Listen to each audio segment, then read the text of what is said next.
Mr. Sabyasachi Majumdar, Senior Vice President and Group Head, Corporate Sector Ratings, ICRA. As Senior Vice President and Group Head, Corporate Sectors Rating, Mr. Sabyasachi has been associated with ICRA for over 2 decades. He is responsible for ratings in the corporate and infrastructure sector, specializing in power, telecom, cement, sugar, and engineering sectors. He is also responsible for carrying out the integrated rating of state-owned DISCOMs on behalf of the Ministry of Power and PFC/REC. He is also part of the CII National Committee on Renewable Energy. Mr. Sabyasachi is an MBA from IIM Lucknow and a BE in Electronics and Communication Engineering from Delhi College of Engineering. Today, Mr. Sabyasachi will talk about why is smart electricity imperative for DISCOMs. So let's welcome Mr. Sabyasachi.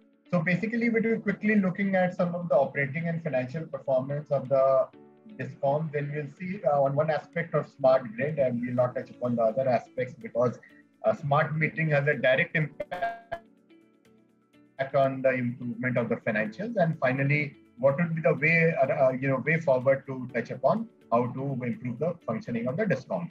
So let's first look at the performance. Let's look at the power distribution side. So first, let's look at what is happening on the operating and financial performance. Basically, if you look at the Uday basically talked about improving the DISCOM financials by taking over not only the debt but also bringing about progress in improving the operating efficiencies as well as tariff revisions. However, while deleveraging has already happened, the progress on improving operating efficiencies and tariff revisions remains slow. If you look at the left-hand side graph, is Exhibit 1 visible, which talks about the trends in AT&C losses at all India level. In FY 2015, the overall AT&C losses were somewhere around 25%, and Uday had envisaged that by end of FY 2019, the AT&C losses would be down to about 15%. So basically, they were looking at around 2 to 3% improvement on a per annum basis. But actually, if you see the overall AT&C losses remain at around 22%, which means that the average annual decrement in the AT&C losses has been barely 1% compared to the 2.5 to 3% which was envisaged.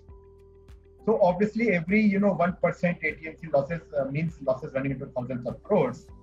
If you look at the Exhibit 2, the trends in number of states issuing annual tariff orders and median tariff revisions. If you can see in the late 2017-18, fairly large number of states had been issuing tariff orders, most of them well within time, and there had been a fairly significant amount of tariff revision. We saw, for example, 4% and 3% tariff revision in FY 17 and 18.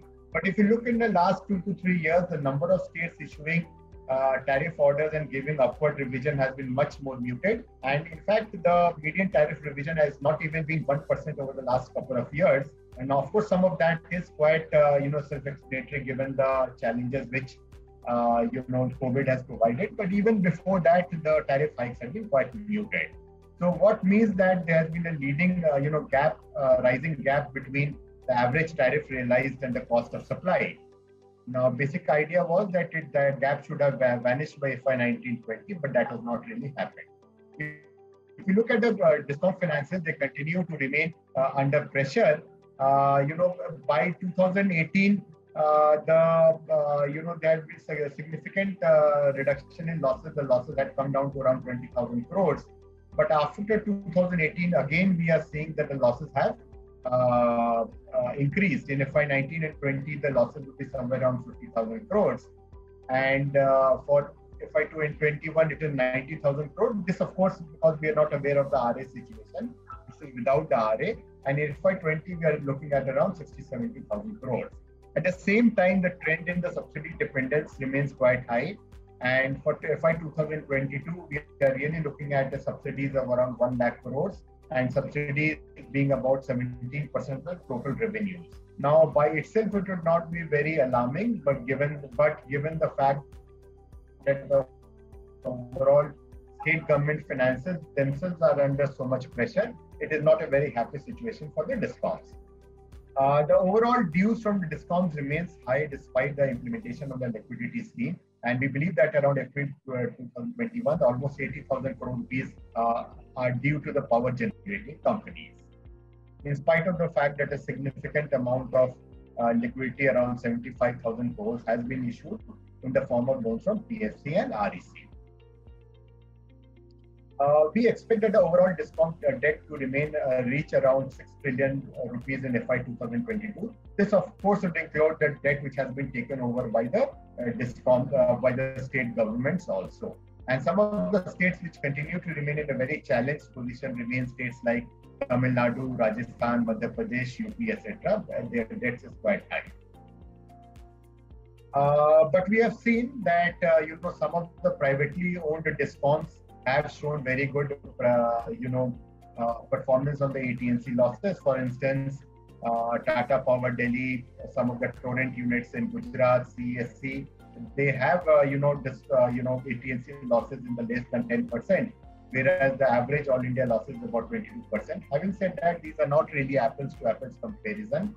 Many of these states utilities operate, private utilities operate predominantly in the urban areas, and they benefit from a favorable customer profile comprising high-end domestic, commercial, and industrial consumers. Notwithstanding all that, it cannot be denied that a lot of improvement is possible in public-owned DISCOMs. They can reduce AT&C losses and reduce the overall losses.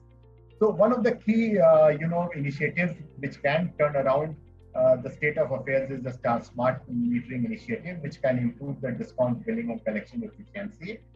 And basically, smart meter can enable the DISCOMs to improve the metering and billing efficiency. This, combined with a transition to a prepaid mechanism, would improve the DISCOM's collection and reduce the overall AT&C losses. This was also announced by the government in the Union Budget for FY 2021 to boost prepaid smart metering over the next 3 year period. The Energy Efficiency Services Limited is a nodal agency for implementation of the program by aggregating demand from participating states and helping in procuring low-cost metering infrastructure. ESL and its JVs are undertaking this program through a bot model, wherein the capex is going to be incurred by ESL and its JVs, which will be recovered through monthly payments over a 5 to 6 year period. The DISCOM should be able to recover such costs through savings in the AT&C losses.